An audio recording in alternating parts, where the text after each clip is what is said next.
Greetings and welcome to PinballHelp. Mike here. Today I am working on this Bolly Williams Fishtails. I believe this is a 1992 machine, maybe 93, I can't ever remember. Maybe 91. It would help if I probably did a little bit of research. Let me look down here. What's the date? Say 92. It says 92 on the playfield. Anyway,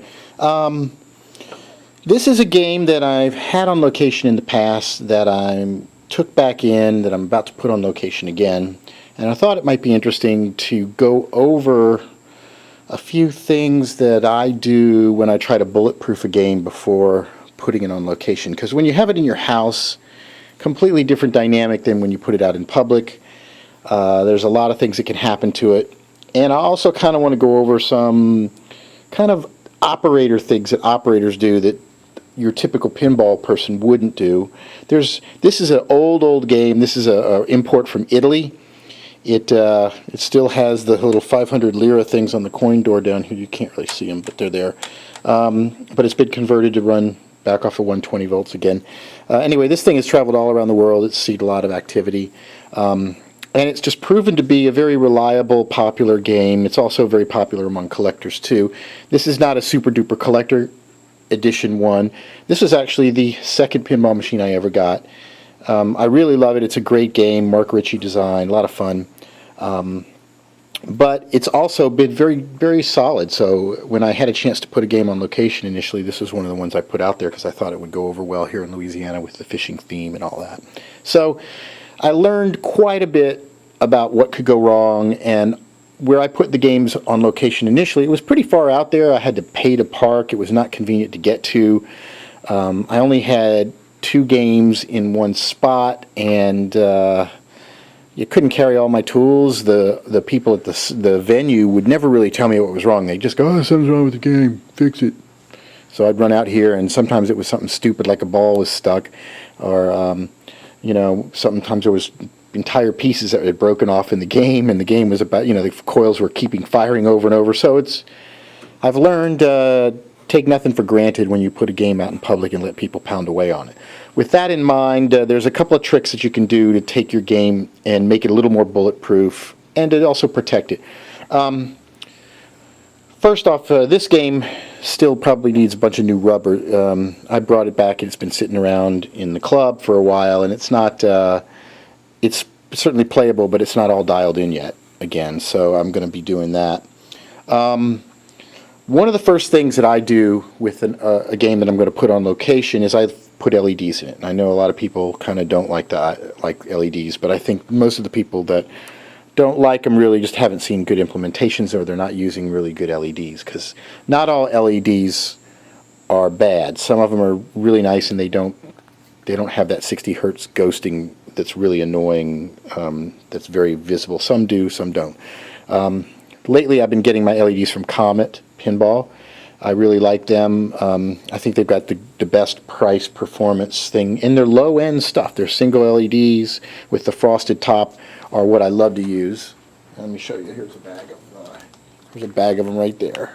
And these are just basic 1 LED 555 T10. This is warm white frosted. I'll use most of my games. I'll just use either a combination of warm white and natural white or cool white, and that works out really well. And I probably have done other videos about the art of doing LEDs. You want to basically, the general rule is warm white you put anywhere there's reds and yellows, and cool white you put anywhere where there's greens and purples, and regular just white inserts, and it makes everything pop and look a little better. So anyway, first rule of business, and if you're going to put a game on location that's going to be on all the time, is if you put a bunch of LEDs in it, it reduces the power consumption, and it also reduces the heat generation, and it makes the game last longer, and it's a little bit more reliable.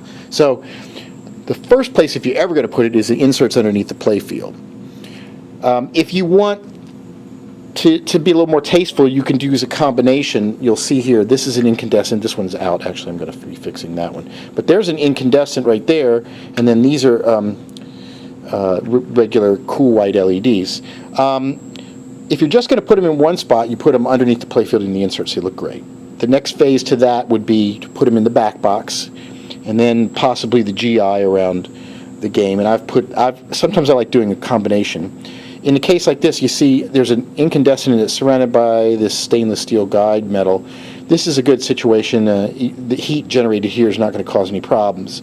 But up underneath here, underneath some plastics, an incandescent in there will generate heat and warp the plastic and cause some damage. So I'll sometimes mix it around a little bit.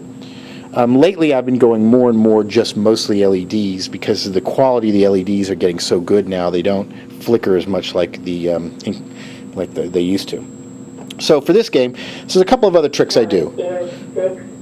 Thank you. One of the things I do is I like to protect the slingshot plastics.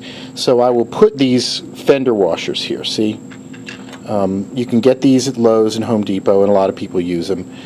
Some games may even sometimes come with them. But I'll take these fender washers and I'll put them down first, and then I'll put the plastic over them, clamp it down. That way, if the ball ends up hitting this corner of the plastic, which it often can do near the flippers, this will keep this plastic from getting shattered. So every game is a little bit different, but you can protect your plastics and keep things from damaging. And on location, usually if you're putting a game on location, it's not super duper, rare, valuable. But the bigger problem is just pieces breaking loose and interrupting with the gameplay and causing the ball to get stuck. But obviously it's also to protect your plastics and keep them from cracking. So you use fender washers in different areas of the game. Usually whenever you have drop targets, you put them around that. Sometimes I'll even custom make guides in certain other areas that are hard hit. I've also been a fan of using super bands. You're not going to eat that, are you? Oh, I forgot. Super bands here on the flippers, the nice green ones, kind of matches the thing. So I'll do nice little touches like that. Let's go up to the back box and look up here. One of the problems I had with this game recently, and I'll just go into it. See, I got LEDs here in the back box. This is just a collection of different hodgepodge of LEDs that I had. Sometimes I won't even put all of them in. Just depends on whether I need that much lighting in the venue or not. And if I've got any extra LEDs, I'll just stack them all in there. And you can tastefully do different colors and different color temperature LEDs based on what's in the back box. When I got this game back, this whole bottom row of lights were out. So the first thing I did was check to see if there was a fuse out. No fuse out, couldn't figure that out. So I looked in here and I looked at the back of the box. Let me show you here. So I noticed all the strings that were out were on this white with brown and brown with white wire. So I busted out my trusty multimeter right here. And then the first thing I did, oops, did I just bang that camera? That's professional. So the first thing I did there was I checked voltage. I put it on AC voltage because this is 6.3 volts AC that's powering the GI in the back box. So I'll put one thing on each one of these and I'll read it and see what kind of voltage I'm getting. In this case I was getting nothing, so I'm thinking, okay, there's something wrong with one of the wires. So the next step there is you check continuity between this and where this connects onto the board. Now I know the back box GI connects right over here. Let's see if I can zoom in on it. See if this thing is going to be nice to me. Come on, woo! Go out, in. Come on, camera. Let me see. Well, let me see if I can put my hand there and it'll interrupt this for... No? Hey, come on, please, focus. Not? Probably needs more light, huh? I don't know. Let me see if I can manually focus. Alright, let's see. Here we go. There we go. Okay. Okay, so let's zoom in a little bit more. That's too much. Okay. All right. So what we're looking at here is where the GI stuff, and I'm going to flip the whole thing around so I can see it. God, I keep getting it. All right, so this connector right here is the one that has the GI. So I can see the brown one with the white and the white with the brown. So what I do is I put the things here and I measured voltage there. Now when I initially did it where the white and brown wire was plugged in, I didn't get any voltage either. But I know that one side of these is the ground and one side of these is the voltage.